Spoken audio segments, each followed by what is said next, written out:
इस लेक्चर में हम पढ़ रहे हैं single phase half wave control rectifier और इसका मैटलैब सिमुलेशन आपको डिस्क्रिप्शन बॉक्स में लिंक मिल जाएगा, वहाँ पे आप देख सकते हैं। तो single phase half wave control rectifier और यहाँ पे इसमें हम लोड ले रहे हैं रजिस्टिव लोड, ये फॉर आर लोड के लिए हम पढ़ रहे हैं। तो जैसा कि हम जानते हैं कि रेक्टिफायर एसी को डीसी में कन्वर्ट कर रहा है, तो अपने पास यहाँ पे एसी इनपुट है साइन वेव और आउटपुट में जो है वो अपने को डीसी इनपुट मिलेगा। तो ये पल्सेटिंग डीसी है, ठीक है। तो ये single phase half wave rectifier में एसी इनपुट होता है और डीसी आपका आउटपुट मिलेगा। तो इसकी वर्किंग कैसे होती है वो अपन देखते हैं। तो अपना जो इनपुट है सिंगल फेज एसी सोर्स है वो, और इसकी इक्वेशन जो है वो है Vs equal to Vm sine omega T. ये आपका इनपुट वोल्टेज है, ठीक है। और इसकी वेवफॉर्म हमने यहाँ पे बना रखी है इनपुट वोल्टेज की। तो ये input voltage Vs equal to Vm sine omega T, जहाँ पे Vm क्या है, पीक वैल्यू, ये Vm है जो π/2 पे पीक वैल्यू आती है, ठीक है। इसमें positive cycle, negative cycle, positive cycle, इस तरीके से अपनी वेवफॉर्म चलती रहती है, ठीक। तो यहाँ पे हम देखते हैं कि इसमें जो सर्किट है उसमें एक SCR कनेक्टेड है और R लोड लगाया हुआ है और सोर्स कनेक्टेड है, ठीक। तो ये SCR फॉरवर्ड बाइस में कब होगा और रिवर्स बाइस में कब होगा, उसी के अकॉर्डिंग हम इसे ऑन कर सकते हैं। तो 0 से पाई तक हम देख रहे हैं कि पॉजिटिव साइकिल है और पॉजिटिव साइकिल में हम ऐसा मानते हैं कि सोर्स पे पॉजिटिव वोल्टेज आता है यहाँ पे, तो उस हिसाब से ये फॉरवर्ड बाइस में होगा। तो 0 से पाई तक SCR फॉरवर्ड बाइस में होता है, तो हम इसको ऑन कर सकते हैं। तो we can trigger the SCR between 0 to pi degree, ठीक है। तो यहाँ पे और पाई से आगे जैसे ही हम बढ़ेंगे तो नेगेटिव साइकिल आ जाती है। नेगेटिव साइकिल में पोलैरिटी रिवर्स हो जाती है सोर्स की, तो उसके हिसाब से ये आपका SCR रिवर्स बाइस में हो जाएगा। तो रिवर्स बाइस में हम इसको ऑन नहीं कर सकते, तो इसको हम केवल इस साइकिल में ऑन कर सकते हैं, ठीक है। चले, तो हम सपोज अल्फा एंगल पे हम गेट पल्स दे रहे हैं, तो ये हमने गेट पल्स का सिंबल बनाया हुआ है। तो ये अल्फा एंगल पे हमने गेट पल्स दी इसको, SCR को, इसको हम बोलते हैं अल्फा को firing angle, firing angle, firing angle, ठीक। तो फायरिंग एंगल क्या होता है, फ्रॉम द पॉइंट जहाँ से पॉजिटिव जो वेव है वो स्टार्ट हो रही है और जहाँ हम गेट पल्स दे रहे हैं, तो वो ड्यूरेशन आपका फायरिंग एंगल होगा, ठीक है। तो यहाँ पे हमने ऑन किया इसको, जैसे ही हमने ऑन किया तो आउटपुट में वोल्टेज V0 यहाँ पे वोल्टेज आ जाएगा। तो SCR को जब अल्फा पे ट्रिगर किया तो SCR ऑन हो जाएगा, ऑन हो जाएगा मतलब ये शॉर्ट हो गया। तो ये दोनों लोड और सोर्स कनेक्ट हो गए आपस में, सर्किट कंप्लीट हो गया। तो आउटपुट पे इनपुट वोल्टेज के बराबर वोल्टेज मिलेगा। तो अल्फा से लेके और पाई तक अपना जो वोल्टेज है वो इनपुट वोल्टेज के बराबर मिलेगा, ठीक। पाई पे नेगेटिव साइकिल स्टार्ट होगी, SCR रिवर्स बाइस में, तो SCR ऑफ हो जाएगा, तो आउटपुट वोल्टेज विल बी 0, क्योंकि यहाँ से अब डिस्कनेक्ट हो गया है, ठीक। 2 पाई तक एक साइकिल कंप्लीट हो गई। 2 पाई के बाद में फिर से हम 2 पाई प्लस अल्फा पे इसको ट्रिगर करेंगे या गेट पल्स देंगे और फिर से अपने को आउटपुट वोल्टेज मिलेगा। यानी एक कंप्लीट साइकिल 0 से 2 पाई के बीच में अपने को एक ही पल्स मिलेगी पॉजिटिव साइकिल में। तो इसलिए हाफ वेव रेक्टिफायर है, क्योंकि इसमें आधी वेव ही अपने कंट्रोल में है, आधी वेव आउटपुट में नहीं मिलती है, ठीक। अब करंट की वेवफॉर्म देखेंगे, जो आउटपुट करंट या लोड करंट है, तो जहाँ पे SCR ऑन होगा उसी टाइम करंट फ्लो करेगा, क्योंकि सर्किट तभी कंप्लीट होता है। तो अल्फा पे SCR ऑन हुआ तो अल्फा से पाई तक करंट फ्लो करेगा, ठीक है, ये अल्फा से पाई तक। और क्योंकि रजिस्टिव लोड है तो I0 equal to V0 upon R। तो जो वेव फॉर्म है करंट की, वो शेप उसकी वैसी होगी जैसी वोल्टेज की शेप है, और मैग्नीट्यूड उसका डिपेंड करेगा कि अपना रेजिस्टेंस कितना, लोड रेजिस्टेंस कितना लगाया होगा। तो ये आउटपुट करंट की वेवफॉर्म हो जाएगी। पाई पे वोल्टेज 0, SCR ऑफ हो गया तो करंट भी अपना 0 हो जाएगा, ठीक है। फिर से 2 पाई प्लस अल्फा से करंट फ्लो होना स्टार्ट होगा। थर्ड वेवफॉर्म है VT, voltage across SCR। Voltage across SCR को हम ऐसे देख सकते हैं कि जब वोल्टेज तब रहेगा SCR के अक्रॉस जब SCR ऑफ होता है। SCR जब ऑफ होगा यानी ओपन होगा तो इसके अक्रॉस वोल्टेज रहेगा, कौन सा, जो सोर्स वोल्टेज है। और जब SCR ऑन होगा उस टाइम पे ये शॉर्ट हो जाता है, तो इसके अक्रॉस वोल्टेज 0। तो देखिए अल्फा से ये alpha to pi SCR on है, क्योंकि आउटपुट में वोल्टेज मिल रहा है, SCR ऑन है। तो उस टाइम पे SCR के अक्रॉस वोल्टेज 0 है ना, और बाकी टाइम पे पाई से 2 पाई और 2 पाई से 2 पाई प्लस अल्फा तक SCR ऑफ है, तो वहाँ पे SCR पे वोल्टेज आएगा, SCR के अक्रॉस कितना आएगा, जो सोर्स का वोल्टेज है वो यहाँ से लेके यहाँ तक, ये वोल्टेज आपका सोर्स है। और ये पीक जो वोल्टेज है, ये पीक इनवर्स वोल्टेज है SCR के अक्रॉस -Vm। यहाँ से एक और चीज़ समझ सकते हैं आउटपुट वोल्टेज की वेवफॉर्म से, कि जहाँ पे हम अल्फा एंगल पे हम इसको ऑन कर रहे हैं, तो ये मैग्नीट्यूड जो है वोल्टेज का वो कितना रहेगा, ये रहेगा Vm sine alpha. Omega T की जगह पर कितना रख रहे हैं, अल्फा, ओमेगा टी की जगह हम अल्फा रख देंगे, तो ये मैग्नीट्यूड हो गया। तो यहाँ पे पीक वैल्यू कितनी है, आउटपुट वोल्टेज की पीक वैल्यू देखिए Vm, वो कितने पे आएगी, कितने डिग्री पे आएगी, π/2 डिग्री है ना, और ये कितना है Vm। तो अगर हमने यहाँ पे ट्रिगर किया π/2 से पहले, तो आउटपुट वोल्टेज की पीक वैल्यू Vm आएगी।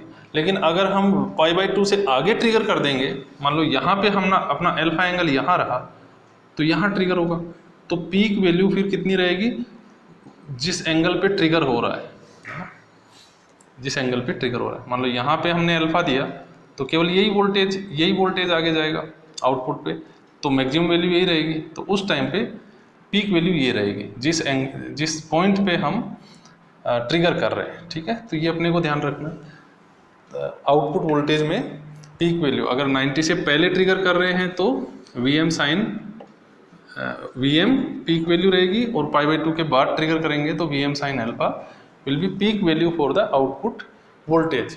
Now the average output voltage, तो average output voltage V0 equal to 1 upon time period into 1 upon time period output voltage का कितना है, 0 to 2 पाई, ये साइकिल रिपीट हो रही है बार बार, तो 2 पाई इस टाइम पीरियड।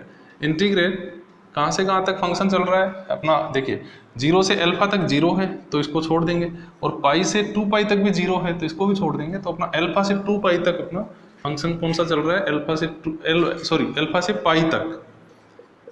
पाई तक Vm साइन ओमेगा टी, क्योंकि ये इनपुट वोल्टेज के बराबर ही है, ये voltage Vm sine omega T और डी ओमेगा टी। इसको हम सोल्व कर लेते हैं, Vm बाहर ले लिया बिकॉज Vm इज कांस्टेंट, तो Vm/2 पाई और sign omega T D omega T alpha 2 पाई Vm/2 पाई, साइन ओमेगा टी का integration minus of cos omega T, ठीक, लिमिट अल्फा 2 पाई, वैल्यू रख देंगे लिमिट Vm/2 पाई, माइनस तो अपन ने कॉमन लिया और कोस ओमेगा टी की जगह रखा कोस, पहले upper limit cos pi minus lower limit cos alpha, ठीक है, Vm/2 पाई और माइनस तो ये है, और कोस पाई की वैल्यू -1 और माइनस कोस अल्फा। तो finally average output voltage will be equal to Vm/2 pi 1 plus cos alpha. तो ये आपका एवरेज आउटपुट वोल्टेज होगा single phase half wave rectifier का विथ आर लोड, ठीक है। अगर आपको करंट निकालना है तो कितना आएगा, देखिए मैं यहाँ पे लिख देता हूँ, तो average current equal to average output voltage upon resistance, so this is average output current, ठीक है। And average output voltage of half wave rectifier, single phase half wave rectifier depend upon alpha. देखिए Vm is constant, 2 pi is constant and 1 is also constant. So the variable parameter is only, या controlling parameter is only alpha. So we can control the average output voltage of the controlled rectifier using alpha. तो जैसे जैसे हम alpha को change करेंगे average output voltage की value change होती जाएगी। अगर हम अल्फा को 0 रख देते हैं तो पूरी की पूरी जो पॉजिटिव हाफ साइकिल है वो आउटपुट में मिलेगी, वो अनकंट्रोल्ड रेक्टिफायर या डायोड रेक्टिफायर के बराबर होगा वो, है ना। अल्फा इक्वल टू 0 रख देंगे तो वो रिजल्ट किसके बराबर होगा, डायोड रेक्टिफायर के बराबर, क्योंकि वेवफॉर्म यहीं से स्टार्ट हो जाएगी, ठीक है। तो ये है average output voltage, RMS output voltage. So for RMS VORMS equal to under root root mean square निकालना है, तो सब first of all the root हमने ले लिया है, फिर एवरेज लेंगे तो 1/2 pi, time period 2 pi, integrate वही कहाँ से कहाँ तक है, अल्फा से पाई तक, so alpha to pi, and function का square V M sine omega T है फंक्शन, तो उसका स्क्वायर हो जाएगा V M square sine square omega T और डी ओमेगा टी। तो इसको सोल्व करके हम क्या निकाल सकते हैं, R M S value of the output voltage. तो हम इसको भी सोल्व करके देख लेते हैं। Under root V M square को बाहर ले लिया अपन ने इंटीग्रेशन से, 2 पाई साइन अल्फा टू पाई। देखिए साइन स्क्वायर का इंटीग्रेशन नहीं हो सकता, साइन स्क्वायर को हम इंटीग्रेट नहीं कर सकते, तो इसको हम कन्वर्ट कर लेंगे। तो इसको हम लिख सकते हैं 1 minus cos 2 omega T upon 2 D omega T, ठीक है। तो इसमें हम कन्वर्ट कर लेंगे, ये 2 है नीचे तो यहाँ पे मल्टीप्लाई हो गया 4 हो जाएगा, वी एम स्क्वायर 4 पाई, ठीक है। और अपने पास क्या बचेगा अब, 1 माइनस कोस 2 ओमेगा टी, तो 1 का इंटीग्रेशन कितना हो गया omega T, minus cos 2 omega T का कितना हो गया साइन 2 ओमेगा टी, और 2 ओमेगा टी का 1/2, तो अपॉन 2, ठीक है। और लिमिट कहाँ से कहाँ तक है, अल्फा टू पाई, ठीक है। अब इसमें लिमिट रख देंगे तो V M square upon 4 pi under root of 4, और इसमें हम लिमिट रख देंगे तो ओमेगा टी में रखो पहले पाई माइनस अल्फा, पाई माइनस अल्फा माइनस 1/2, ये 1/2 बाहर ले लिया। साइन ओमेगा टी में पहले रखिए अपन sine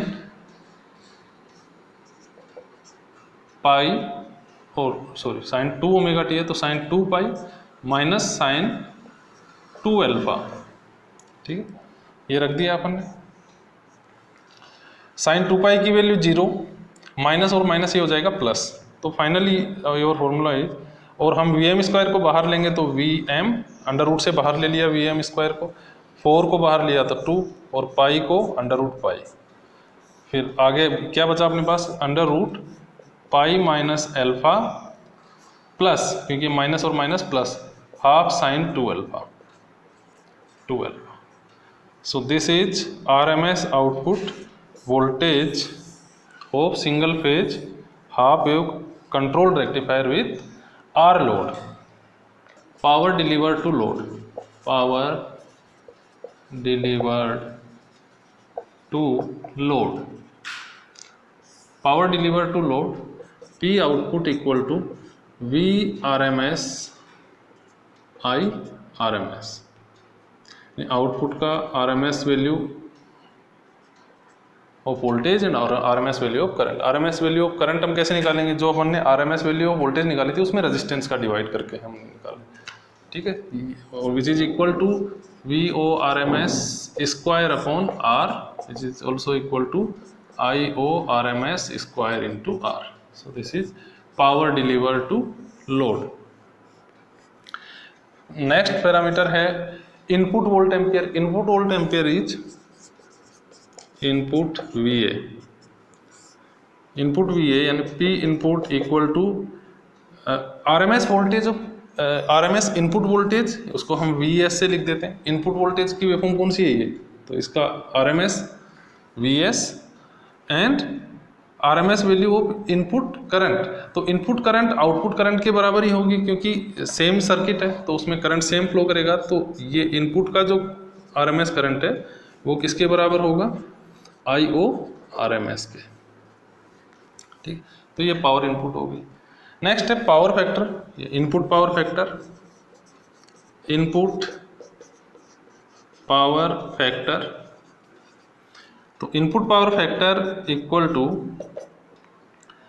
power deliver to load, power deliver to load divided by input volt ampere, power deliver to load divided by input.